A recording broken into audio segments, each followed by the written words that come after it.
Oh man, I've done like 11 takes on this video, just trying to explain what's going on in this match, just because like the typing looks really weird on both his end and on my end. This is against my friend Alex, by the way. I play him probably more than anybody else I've played in like the past 6 months, and based off of that, you already know it's going to be a pretty good game. It's from his end because I forgot to save it, but I don't know, you'll piece it together as soon as you see it.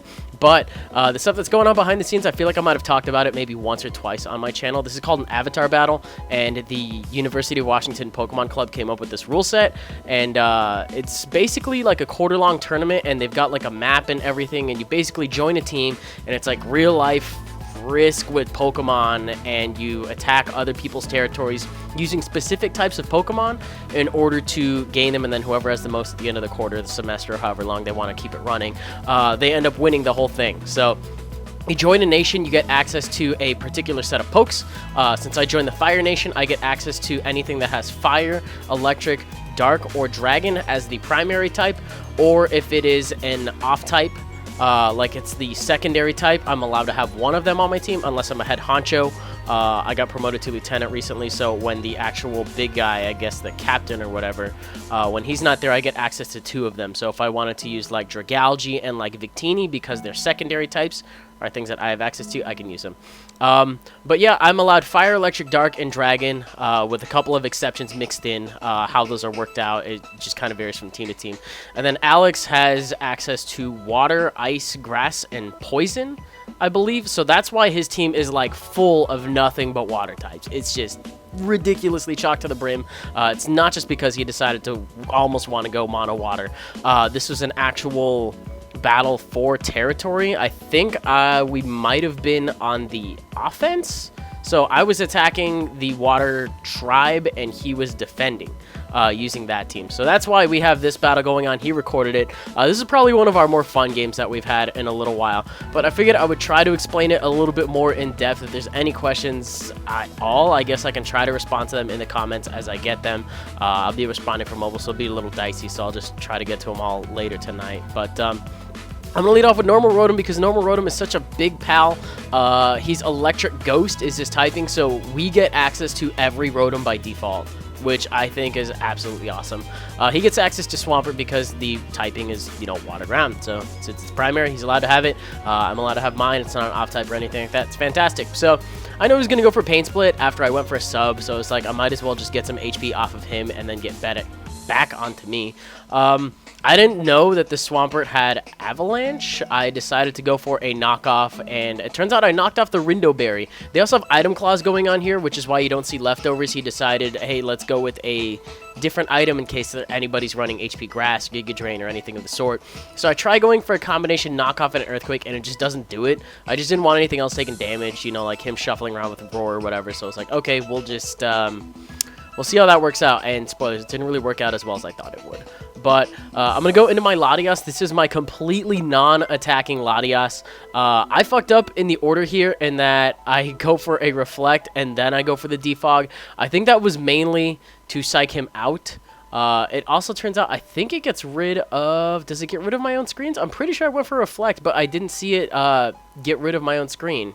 So I could have sworn it got rid of both screens on both sides. I guess it just gets rid of both hazards and your opponent's screen.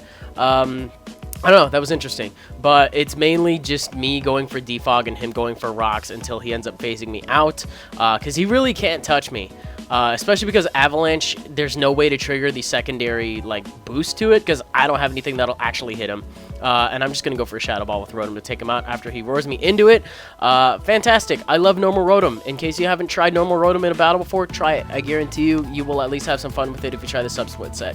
So I'm going to go for a Life Orb Thunderbolt on this thing. It turns out this thing is Assault Vest, which mainly explains why it was able to take that shit so well. I barely take the Dark Pulse because I have Light Screen up, and it's going to almost be a double down, except this was really obvious. I was just going to go for a Shadow Ball anyway in case he did this, and he did in fact end up doing it. It was obvious he had to go for it if he didn't want to lose it, but it turns out I just heavily dented 2 of his pokes, took out his Swampert, and I'm still only down 6-5. So I get to go into my Infernate. Being firefighting, I am totally allowed it. Infernate's great on the coverage side. Gets rid of steel types that would otherwise be kind of a pain in the ass for any other dragons on my team to get through. I think it's a fantastic choice. So that is actually a mixtape. I ended up making that week because I had some trouble with some other matchups from the other week. So I was like, hey, you know, we'll see how mixtape works out. I don't have priority on this mixtape, so I got to get the hell out of here. I get access to Greninja as an off type because the secondary typing on it is dark. So if I wanted to bring Greninja, I could. I just have to make sure I don't have anything else on my team that happens to break that rule. But I'm going to go straight up into my Latias, and I really don't have anything else for this Greninja. Greninja's really freaking terrifying if I don't get Sticky Web up. And the only way I can really get Sticky Web up is with Smeargle or with Galvantula if I decide to off-type it. But I generally don't during these kinds of games, and anytime I end up fighting Air, because they get primary access to Bug, they end up using a lot, so it's whatever. I got up the wrong screen here. I definitely was like, okay, you know, he's probably got more physical attackers left. I should have just gotten light screen up again, honestly. But now that his stealth rocker's gone, I figured, hey, you know, a little bit of life or recoil on a screen. I honestly don't mind it that bad, I guess. That's all life orb damage, by the way, so that's cool. I had to go into this thing, and I believe I ended up going for a flamethrower because he ended up going for Ice Beam.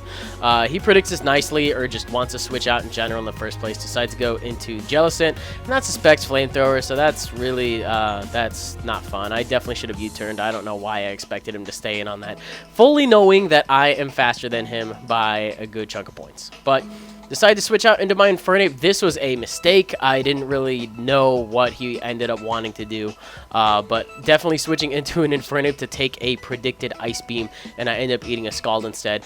That was kind of a pain in the ass. But I got to go for a Grass Knot, at least get a decent chunk of damage off. That was a huge, huge mistake. I was like, okay, you know what? His Ice Beam, he's going to go for it, and I completely overthought the possibility that he could have just gone for Scald because Flamethrower wasn't doing shit. I was being obvious, and I paid the price by losing my Infernape.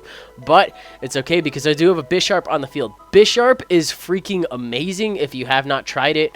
If anybody gets Sticky Web up on you and you have a Defiant Bisharp, you basically get a +2 every time you switch in just because, and Sucker Punch is just fantastic like that. So, turns out the motherfucker has 2 Stealth Rockers. So, I don't really think I have anything on my side that particularly minds it a lot, but he just dodged one of my Sucker Punches. I'm just going to go for another Sucker Punch. Decide to get rid of this thing, and my Reflect finally wears off. And it turns out he was waiting the entire time to just go into Feraligatr and start setting up in my face. Night Slash isn't doing anything. I forgot what item I had on this thing. I think this honestly might be Leftovers Bisharp. I guess that makes sense. So we get to DD up, goes for an Aqua Jet.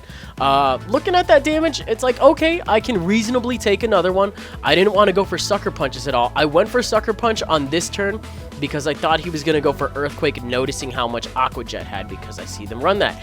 And he gets a really high roll on this, question mark, or he got a really low run on the last one. I honestly don't know what happened there, but that did a lot. And on top of that, I completely misplayed that. I was like, okay, he's not going to go for 3 Aqua Jets in a row. I guess it made sense for him to go for 3 Aqua Jets in a row. I should really get myself a Bisharp that has knockoff. Just import one of those things, because that one was handbred in Kalos, so it didn't have access to it. Right there, he threw the game, because he did not know that an Adamant, or a Jolly Feraligatr after a DD outsped Noivern. I thought he was Adamant, which is why he ended up going for the Aqua Jet, but we looked at it afterwards, and he threw the game. He could have just gone for Ice Punch on that one, or any other move that would have hurt me more than that. He probably had Ice Punch and Earthquake as his other 2 moves, and it literally came down to right here whether or not my -1 Specs Draco was going to knock out his Greninja, or not -1, I guess -2 Specs. I've had people yell at me for this math before, but it came down to would that knock it out, and I guess it barely did. So, hey, that was cool. That was a game, and I basically held up the attack on that one, but I think we ended up... so I won that round, and then you basically see how many pokes each of the other teams knocked out on each other, and it's a point total for, like, how many were taken out, and then you total them up, and then if the attack is higher than the defense's number, then they win the attack and they win the territory. If defense is higher, they get repelled, nothing happens, and if they tied, the defense wins, and then nothing happens. So you have to win by at least a +1. So... I'll try to explain it a little bit more thoroughly in a future video. These are most of the battles that I end up having anyways. When I save them, they're just like the teams look weird as shit, and that's basically why. So I figured I'd give a quick rundown on that. I'll possibly go more in depth with this rule set a little bit later. But that's going to do it for now. That was a game that me and Alex had. You'll probably see Alex a lot on this channel because we just piss around with battles like every other week. So if you guys enjoyed it, you can leave a like rating, comment, and rate, and subscribe, and do your thing, whatever your thing constitutes happens to be today. I hope it's all of those 3, maybe even more. We'll see what happens. And that should do it. I will see you guys on the next one. Goodbye.